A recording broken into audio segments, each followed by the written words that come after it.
বিয়ের পুরোটা দিন জুড়ে স্রোতকে উপোস থাকতে হবে এ কথা শোনা মাত্রই সঙ্গে সঙ্গে সার্থক ও অন্যজন সব কিছু ত্যাগ করার সিদ্ধান্ত নিল। হ্যাঁ বন্ধুরা, ভিডিওতে লাইক দিয়ে দেখতে থাকুন। সার্থকের পিসিমণি সার্থককে যখন ভোরবেলা ঘুম থেকে উঠানোর কথা বলতে থাকে, ঠিক সেই মুহূর্তে সার্থক বলতে থাকে, যাচ্ছে পিসিমণি কী হয়েছে বলো তো, সকালবেলা তুমি এরকম করে চিৎকার চেঁচামেচি করে আমাকে ঘুমটা ভেঙে দিচ্ছ কেন বলো তো, কী হয়েছে, এরকম করছো কেন? তখন সার্থকের পিসিমণি বলতে থাকে যে, বারে তুই এমন করে আমার সাথে মেজাজ করছিস, মনে হচ্ছে যেন বিয়েটা আমার, তোর কোনো কিছু যায় আসে না।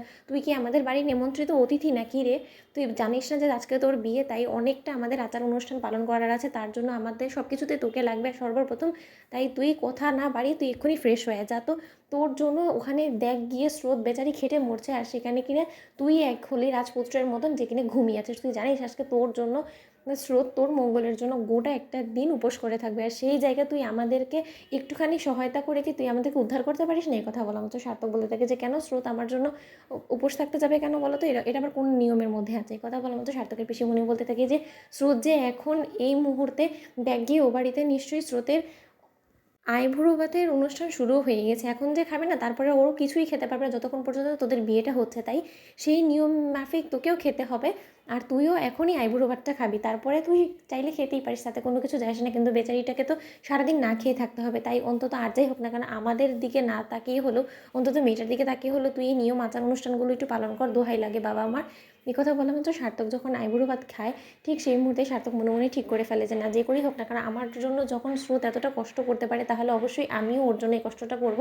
আমিও কোনো রকম কোনো অন্য জল কোনো কিছু আর স্পর্শ করব না। ওদিকে এই কথা বলা মাত্র অন্যদিকে যখন স্রোতকে আইবুড়ো ভাত খাওয়ানোর জন্য তৈরি করা হয়, ঠিক সেই সময়েই নীলু অনির্বাণকে বলতে থাকে যে, কী ব্যাপার অনিদা, তুমি এখানে ঘুরঘুর করছো কেন বলো তো, কী হয়েছে তোমার? নিশ্চয়ই ঘুম পাচ্ছে অনেক। এই কথা বলা মাত্র অনির্বাণ বলতে থাকে যে, আসলে ঘুম পাওয়ারই তো কথা, আমার ছোটো শালিকার জন্য আমাকে কতটাই না পরিশ্রম করতে হচ্ছে, সেই ভোর থেকে আমি ঘুম থেকে উঠে বসে আছি।